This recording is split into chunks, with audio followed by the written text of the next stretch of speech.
E aí pessoal, tudo bem? Novo episódio começando aqui no Sessão às 6, sejam todos muito bem-vindos, me chamo Lucas Ribeiro e como vocês sabem a temporada do Oscar 2024 já acabou, né? Estávamos até um dia desses palpitando sobre os vencedores e agora que a premiação já passou, voltamos para nossa programação normal com um filme que tem tudo para marcar presença no Oscar 2025, olha só. Tô falando de Duna parte 2, então se essas previsões estiverem certas, a gente meio que já tá começando bem aos poucos a conhecer filmes que vão marcar a premiação ano que vem. E hoje a gente tem bastante coisa pra conversar, né? A expansão do universo de Duna, profecias, cenas de ação, os melhores momentos e as promessas para um possível futuro filme, né? Então, para isso, já adianto que teremos sim spoilers no episódio de hoje, então recomendo já ter conferido, beleza? E se você gosta desse tipo de conteúdo, já nos segue lá no Instagram, @sessãoas6. Também estamos no TikTok, como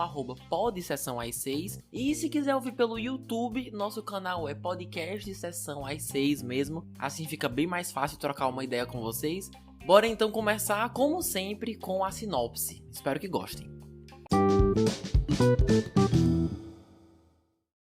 Paul Atreides se une a Chani e aos Fremen enquanto busca vingança contra os conspiradores que destruíram sua família. Enfrentando uma escolha entre o amor de sua vida e o destino do universo, ele deve evitar um futuro terrível que só ele pode prever. Bom, é dirigido e coescrito mais uma vez pelo super Denis Villeneuve, que é tão divertido falar esse nome, acho que é francês, né? Enfim, acho muito chique o nome dele. Que não só dirigiu o primeiro, mas também já fez uns filmões aí como A Chegada, Blade Runner 2049 e vários outros. Vale lembrar que essa saga é baseada em livros de mesmo nome, do autor Frank Herbert, lá nos anos 60. O primeiro filme já está disponível no serviço HBO Max, que agora na verdade é só Max, né? Não sei se vocês viram. E, se não me engano, na Amazon Prime também está disponível lá, para quem tiver interesse. Beleza, pra quem não sabe, já conversamos sobre Duna lá em 2021 no podcast de número 89, eu vou deixar o link na descrição pra quem quiser ouvir depois. Nunca li os livros, mas o primeiro filme me surpreendeu bastante, lembro de ter dito que era como se fosse uma mistura interessantíssima de Star Wars com Game of Thrones, e continuo achando isso, mas com muita identidade própria também, não acredito que seja só uma cópia descarada dessas produções, mas que é uma combinação muito boa, isso é. E aqui continuamos exatamente onde a parte 1 terminou, é de fato uma parte 2 mesmo, uma continuação direta do que vimos em 2021. Nesse novo capítulo, acredito que dá pra entender sim, sem ter visto o primeiro, mas é aquela coisa, se você estiver disposto a ver, vale muito a pena. Reassisti o primeiro antes de ir aos cinemas e foi ótimo, lembrei de muita coisa que tinha esquecido, inclusive queria aproveitar esse momento para fazer um desabafo com vocês. Quando saiu a parte 1, uns anos atrás, assim, isso que eu vou falar pode ter acontecido só na minha bolha, tá? Mas aonde eu via, era todo mundo falando bem. Pelo menos naquela época. Meu Deus, que Duna é incrível, que filme bom, e isso e aquilo. Agora que saiu 2... do nada, parece que todo mundo virou hater do primeiro filme. Não tô entendendo da onde tá saindo isso. Sei que essa parte 2 tem bem mais ação, adrenalina, é bem mais um filme de guerra, mas parece que você, pra enaltecer esse novo, você também tem que diminuir o que veio antes. Ah, porque no primeiro eu dormi no cinema, nossa, achei muito chato. Gente, o primeiro Duna também é ótimo. Pra mim parece que veio do nada, de verdade, esse desabafo coletivo aí de muitas pessoas, porque lembro como se fosse ontem o feedback positivo que a parte 1 levou. Então ter esse retorno anos depois, achei meio estranho, mas beleza. Tá, mas e aí? A parte 2 é boa? Valeu o hype? Olha, no geral, valeu sim, viu? Sobre o roteiro, ele consegue não só continuar muito bem a jornada do Paul e seus dilemas e objetivos, mas ainda assim, ao mesmo tempo, expande o universo de Duna. conhecemos mais dos hábitos e costumes dos Fremen, da casa Harkonnen, o trabalho das Bene Gesserit. Então, mesmo o filme sendo longo, e eu achei ele um pouco longo sim, não vou mentir não, consegue sim usar o tempo que tem para balancear os múltiplos personagens dessa franquia. E administrar muitos personagens ao mesmo tempo é uma tarefa super difícil, a gente já conversou sobre isso, então crédito a essa franquia por conseguir trazer novos personagens, conciliar com os antigos e ainda fazer tudo dar certo, sem parecer forçado. Sobre a expansão de Duna no geral, achei interessantíssima a convivência da gente, né, do público com os Fremen. Por exemplo, como eles são de uma comunidade que vive no deserto, nunca passou pela minha cabeça a ideia de roubar a água do organismo dos inimigos derrotados, como vemos logo no início, né? Mas quando mostraram assim, visualmente fez total sentido. Eles vivem numa realidade em que a especiaria não é a maior riqueza. Para eles é a água, tanto que eles até evitam chorar para não desperdiçar líquido do corpo. Então, você ter ali um inimigo derrotado, ali dando sopa, né, digamos assim, armazenando um monte de água que vai ser desperdiçada, né, que pode pelo menos resfriar o traje dos Fremen, é muito inteligente, né, essa reutilização. Qualquer outra pessoa teria deixado o cara lá morto mesmo e vida que segue. Então foi bem inteligente esse aspecto. Queria falar mais pro final, mas adianto que filmes que se passam no deserto, mais faroeste, né, sejam eles internacionais ou nacionais mesmo, que retratam o deserto nordestino e tudo mais, não costuma ser um gênero que me interessa. Faroeste geralmente é um gênero que me deixa entediado muito fácil. E Duna Parte 2 é quase faroeste, né? A gente fica 80% do filme em Arrakis, aquele planeta desértico, e seja o que Deus quiser, né? A história avança e a gente fica por ali mesmo. Mas Denis Villeneuve fez um trabalho muito bom em constantemente manter as coisas interessantes, pelo jeito de contar a história, né? Até mais pra parte técnica também, que eu também quero falar sobre isso mais na frente, mas a luz, as posições de câmera, a posição dos atores também, a montagem. Então foi uma surpresa boa, né? De um gênero que normalmente não tô muito acostumado a me surpreender.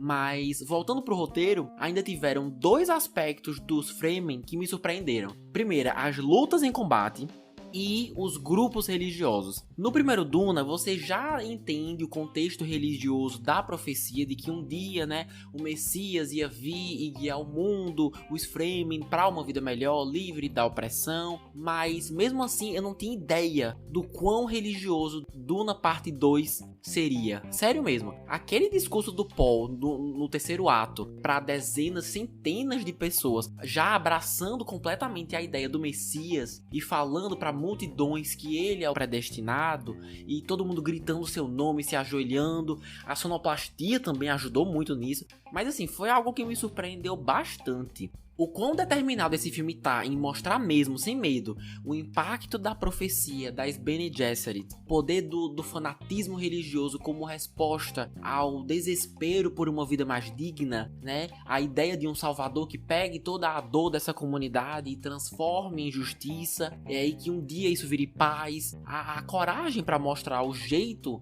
que eles mostraram, ainda mais para um blockbuster de Hollywood, foi bem impressionante. Agora, sobre as lutas dos Fremen, mano, toda vez que eles literalmente brotavam do chão pra partir pra cima de alguém, aquilo nunca perdia a graça. Era sempre uma novidade pra mim. Inclusive essa gíria brotar do chão, que eu falo de vez em quando, nunca foi tão precisa e adequada como é aqui, né? Nunca se encaixou tanto, no caso, pra falar dos Fremen. Uma hora você tá andando no deserto, na outra já tem um Fremen se levantando e correndo na sua direção. Essa ideia de se esconder na areia como elemento surpresa num campo de batalha nunca perdi a graça. Claro, não posso deixar de falar dos Shai-Hulud, né, dos gigantescos vermes de areia, que aqui podemos ver os Fremen usando como meio de transporte. Fiquei muito curioso, isso foi só levemente mencionado no primeiro, a gente nunca chegou a ver muito de perto isso, e agora podemos acompanhar melhor, né? Realmente usado como meio de transporte, como cavalaria mesmo na cena final de guerra. E são nesses momentos que as palavras o poder do deserto, que eles tanto falam, é posto em prática, né? né? Pra mim, o melhor poder do deserto é esse. Foram esses momentos que eu consegui mais captar a essência dessa mensagem. Homem e animal se unificando para agir contra os colonizadores e opressores. Então, conhecer todos esses aspectos dessa comunidade foi um ponto mega positivo. Sobre os Harkonnen, também conhecemos um pouco mais deles, não tanto quanto os Fremen, mas vale destacar a arena, né, aquele campo de batalha gigantesco em preto e branco. Não é novidade que é uma casa bem sanguinária e dominadora, tanto que são os maiores inimigos dos Fremen e da casa Atreides.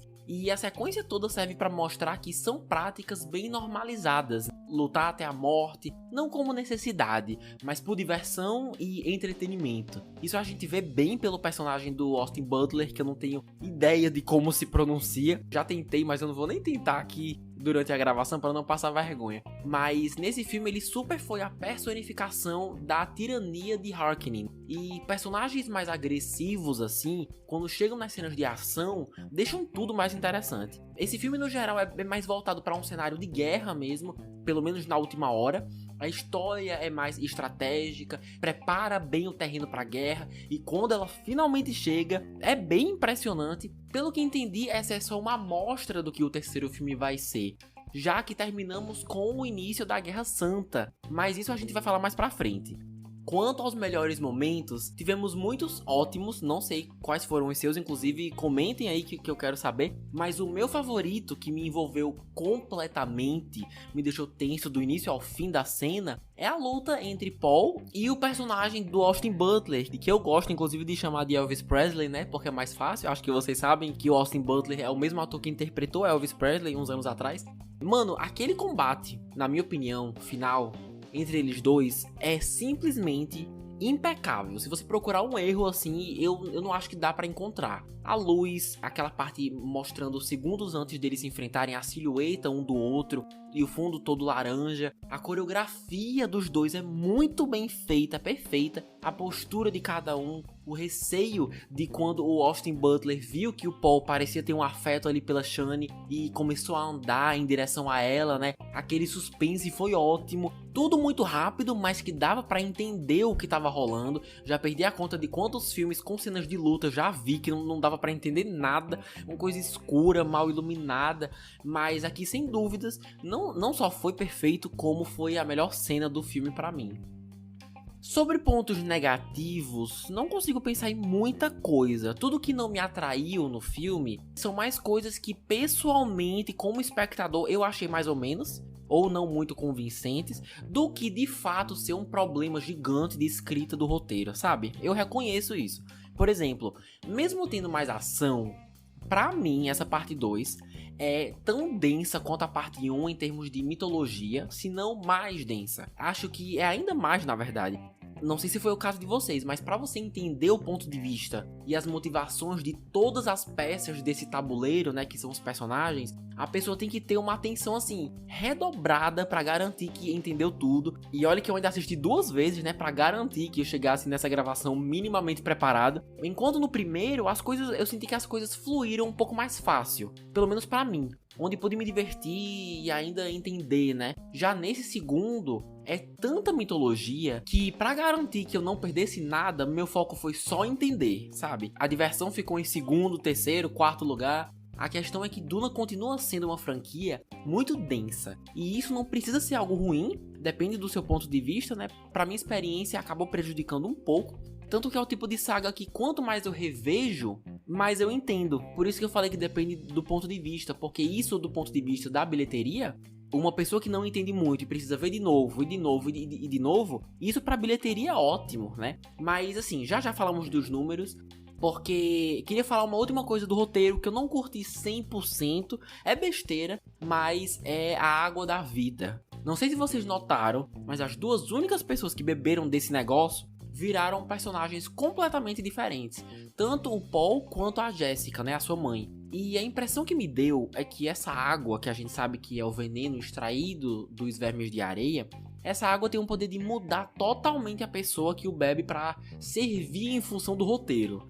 Antes da Jéssica beber, eu não a via muito como uma radicalista querendo converter fiéis pra causa do Paul, e muito menos o Paul fazia questão de ser o Messias. Na minha opinião, se o poder da água da vida servisse para auxiliar metas e objetivos que a pessoa que bebe já tem, aí sim seria bem mais interessante. Mas pra mim, quem bebe muda completamente de personalidade, pelo menos da maneira como escolheram adaptar. Que, ao meu ver, olhando assim, parece algo mais pra artifício de roteiro, pouquinho preguiçoso, só um pouco, do que fazer questão que o livre-arbítrio dos personagens ainda esteja ali presente. O que é uma pena, eu gostava dos personagens que tínhamos antes. Mas, repetindo, reconheço que é uma opinião pessoal, já que eu encontrei pessoas por aí que acharam isso tudo justificável e não necessariamente concordaram comigo, tudo bem, mas ao meu ver, foi isso mesmo que pareceu. Seguindo para os aspectos mais técnicos, Duna segue sendo uma franquia trabalhada assim nos mínimos detalhes e é lindo de ver. A sonoplastia e trilha sonora continuam sendo diferentes de tudo que eu já ouvi no cinema. Hans Zimmer mais uma vez dando jus à sua fama. Parece que eles tinham uma orquestra inteira assim disponível e às vezes numas cenas que nem precisava ser tão dramática e majestosa, mas o filme ainda assim decidia empurrar uma trilha massa e decidir ir além. E sempre foi incrível, sério. Nunca deixou a desejar, nota 10. Definitivamente deixou o filme e a experiência ainda mais memorável. E o mesmo vale pro cabelo e maquiagem, vale pro figurino. Os da Florence Pugh, que faz a filha do imperador, são espetaculares, muito únicos. Também vale a pena um destaque pra edição, a direção do Denis Villeneuve, como falei, e a fotografia também. O uso assim, sensacional das cores, criatividade, né? A sequência do estádio dos Harkonnen em preto e branco. Todos esses pontos que eu tô falando, na minha opinião, tem tudo para ser lembrados no Oscar 2025. No caso, indicados, né? Ganhar já é outra coisa. É muito cedo para dizer. Mas uma indicação seria mais do que justa, principalmente levando em consideração que o primeiro Duna fez muito sucesso, às vezes até levando em algumas categorias o prêmio para casa, justamente nessas partes mais técnicas, e é isso que me leva a acreditar que, como o trabalho tá ainda mais impecável aqui, acredito de fato que tenha chance. Então, repetindo, aposto bastante no Denis Villeneuve como melhor direção, edição, cabelo e maquiagem, figurino, melhor som e fotografia. Agora o jeito é esperar janeiro, né, do ano que vem e ver no que dá, mas são pontos altíssimos que te deixam imerso na experiência, isso com certeza. Agora, seguindo para os personagens, bora começar por ele, Paul Atreides, ou Paul Muad'Dib Ussul, ou Messias, ou como você quiser chamá-lo, não é mesmo? É interpretado mais uma vez pelo super talentoso Timothée Chalamet. Falamos dele uns meses atrás para discutir sobre o Wonka, e aqui está ele de novo, com uma performance super diferente. Definitivamente não é o tipo de ator que interpreta o mesmo papel em todo o filme que participa, como vemos em alguns casos por aí.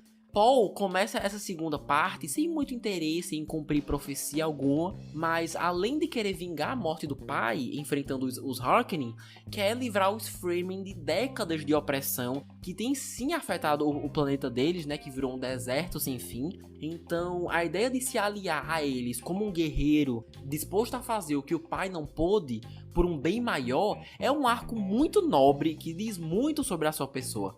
Mas quando suas visões disseram que só o que lhe restava era beber a água da vida, né, para conseguir enxergar com clareza, foi isso que ele fez, e seu arco nesse filme termina com ele abraçando a ideia de tirania em nome da salvação dos Fremen e de Arrakis, e acreditando 100% que ele é de fato o que está escrito nas profecias. Repetindo, a impressão é que essa água da vida tirou todo o seu lado nobre, restando só um líder que pode ou não ser o salvador. Isso aí a gente vê mais na frente, talvez, né? Assim, pelo que eu entendi, quando ele bebeu, suas visões ficaram mais claras de todos os futuros possíveis que ele enxergava. A gente tá caminhando, né? Todo mundo tá caminhando para uma realidade em que eles podem sim sair vitoriosos dessa. Mas o filme termina com o início de uma guerra santa, então confesso que eu tô meio cético de como esse caminho traçado, na verdade, é a melhor escolha que poderia ser feita. Na verdade, parece ser a pior e mais drástica, né, que nós iremos perder mais pessoas, mas se vier aí Duna 3, a gente descobre o desenrolar dessa história toda. Mas antes, eu queria saber de vocês acham que ele é de fato o Messias? Eu adorei que o primeiro filme não se inclina a nada, ele só apresenta as informações e só deixa o público curioso. Mas nesse segundo, olha, o público acaba passando tanto tempo cercado de fiéis e seguidores e vemos tantas coisas que estão sim nas escrituras, que o filme termina quase que mostrando mesmo pro público que ele é sim o Messias. O que me convenceu mais, um caso em especial, foi a Shani o acordando do sono pós Água da Vida com uma lágrima sua, né? E na profecia dizia que o Lisan Gaib seria despertado de seu sono profundo com uma lágrima, né? Com uma gota da primavera do deserto. Que a própria Shani fala que esse é o significado de um de seus nomes. E assim, primeiro que eu demorei a sacar que tudo isso fazia parte da profecia, eu não acho que o roteiro faz questão de deixar isso claro o suficiente. Mas quando entendi, e de fato aconteceu, realmente isso me convenceu mais de que ele poderia ser sim o escolhido. Eu soube que nos livros o foco maior é fazer uma crítica ao fanatismo religioso e os perigos, né, da figura do Salvador Todo-Poderoso, do que realmente responder à questão se o Paul é ou não. Não sei se Denis Villeneuve vai terminar fazendo exatamente isso, mas só espero que o resultado, pelo menos da trilogia, seja satisfatória. Essa parte 2 me convenceu bastante de que ele é sim o escolhido, então vamos ver no que vai dar, né? Agora, rápidas menções honrosas aqui. Zendaya faz a Shani e ela tá bem, definitivamente aparece mais do que no primeiro filme, que chegou a ser uma vergonha seu tempo de tela. Lembrando agora que ela aparecia nos trailers do primeiro filme e tudo mais, e ver que ela aparece de fato em 7, 10 minutos de filme foi péssimo. Mas aqui ela compensa, faz um bom trabalho, dando o máximo de dignidade que pode para uma personagem que no fim das contas não ganhou o respeito que merecia. Mas sendo bem sincero, já vi performances mais marcantes dela. Austin Butler, como o sobrinho do Barão de Harkonnen, às vezes a voz dele me lembrava do Elvis, vez ou outra, assim, vagamente. Mas no geral foi uma performance diferente de tudo que já vi dele, que deu vibes Pennywise e às vezes, inclusive eu queria saber se vocês também tiveram essa impressão. Às vezes dava vibes Pennywise e às vezes até mesmo Coringa, no sentido de ser tão imprevisível e psicótico a sua linha de raciocínio, quando tinha uma linha de raciocínio, que isso acaba lhe tornando super perigoso, por você não ter nenhuma ideia do que tá se passando na sua cabeça. Sem contar que ele se entregou completamente nas cenas de ação, principalmente naquela minha preferida, né, do combate dele com o Paul. E também temos Florence Pugh, que tá maravilhosa como sempre, dessa vez interpretando a filha do imperador, apesar de não ter muito o que fazer nessa continuação, mas é uma adição super bem-vinda sim. Tá, beleza, mas e agora? Acabou Duna 2, e aí? Bom, no momento que esse episódio tá sendo gravado, uma confirmação oficial de que teremos Duna Parte 3 ainda não aconteceu, mas pelo que pesquisei, isso tem tudo pra acontecer, tá bom? O diretor disse que vai depender muito do sucesso comercial dessa segunda parte e que já confirmou que o roteiro já tá praticamente pronto, falta passar por uns tratamentos aí. Ouvi um boato, não sei se é verdade, que se houver um terceiro, talvez vá se chamar Messias de Duna, ao invés de Duna Parte 3. Porque pelo que eu entendi, esses dois primeiros filmes, eles são adaptações só do primeiro livro apenas, que se chama Duna. Por isso que o nome dos filmes é Duna Parte 1 e 2. E Messias de Duna é o nome do segundo livro, que vai ser adaptado no terceiro filme. Assim, por mim, eles adaptam Messias de Duna e chamam só de Duna Parte 3 mesmo. É muito mais simples e menos confuso. Mas pelo pouquíssimo que eu sei sobre o segundo livro, é que ele se passa mais de 10 anos depois do primeiro. Então, seguindo essa lógica, no terceiro filme teríamos um salto no tempo bem significativo, o que até me deixou mais aliviado, porque um dos meus maiores questionamentos saindo do cinema foi como é que a Anya Taylor-Joy vai continuar no papel da irmã do Paul se ela nem nasceu ainda, mano. O filme termina e ela nem nasce. Então, um avanço no tempo resolveria isso. Sobre os outros personagens, na cena final nós temos Shani se preparando para montar num verme de areia. Imagino eu para ficar em algum lugar do norte de Arrakis, já que eles são mais céticos, né? Seria um lugar menos radical para ela viver. Não sei se ela um dia vai se encontrar com o Paul de novo, veremos, talvez, né? Paul termina vencendo o duelo contra o personagem do Austin Butler e consequentemente conquistando ali a mão da filha do imperador e fazendo um jogo bem interessante, estrategicamente falando, em que ele consegue manter a linhagem, né, a linhagem real, digamos assim. Porque nós temos a filha do imperador, que é alguém da realeza, digamos assim, e o Paul, que é um duque, mas que ele também é o salvador, pelo menos ele se considera o Messias. Então a linhagem, digamos assim, estaria segura, algo que as outras casas teriam que respeitar. Então eu acho interessante que ele não só pensou de maneira radical, tipo vândala, pra invadir e saquear e matar as outras pessoas que são contra ele, mas também pensando estrategicamente para se manter em um padrão social confortável, né? Então, parando pra pensar, ele jogou de todos os ângulos, né? Não só de maneira física, mas também de maneira estratégica.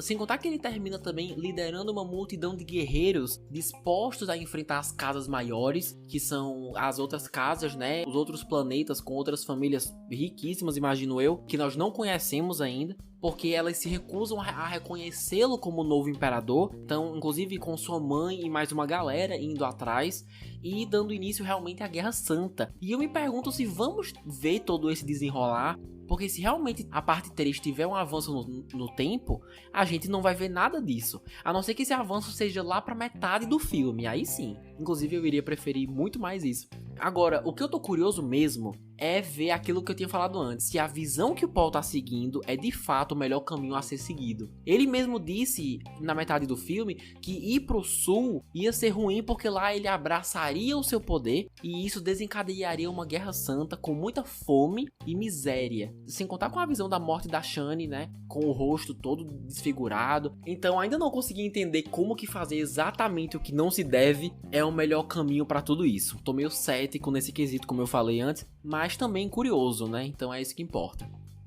Sobre o orçamento e bilheteria, olhando os sites Wikipedia e Box Office Mojo, Duna Parte 2, que, vale lembrar, ainda está nos cinemas a todo vapor, custou mais de 190 milhões de dólares para ser feito e até o momento arrecadou mundialmente mais de 515 milhões de dólares.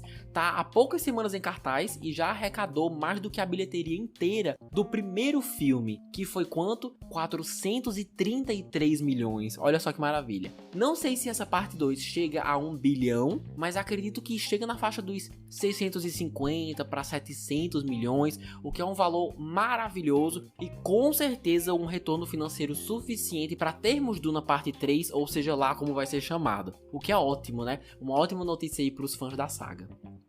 No final das contas, Duna Parte 2, na minha opinião, é mais denso e menos dinâmico que o primeiro, mas quando tem ação é maravilhoso. Duna continua se mostrando uma daquelas franquias que se beneficia muito de várias assistidas, justamente por ser uma obra bem rica na mitologia que está adaptando. Então sempre que você revê, você aprende alguma coisa nova. E consequentemente um entretenimento mais denso mesmo, que requer mais da nossa atenção. Como estamos numa era em que Hollywood adora fazer blockbusters mais pipocas, nem sempre com muita criatividade. Então, pensando por esse sentido, Duna é uma franquia super bem-vinda sim. É uma adaptação muito digna, né, que se mostra a que veio, apesar de, né, definitivamente não ser para todo mundo. Aos que ainda não viram, olha, eu recomendo muito ver sim, e nos cinemas, porque como falei, é o tipo de filme que o som, os visuais são tão bem feitos que vale a pena o preço do ingresso.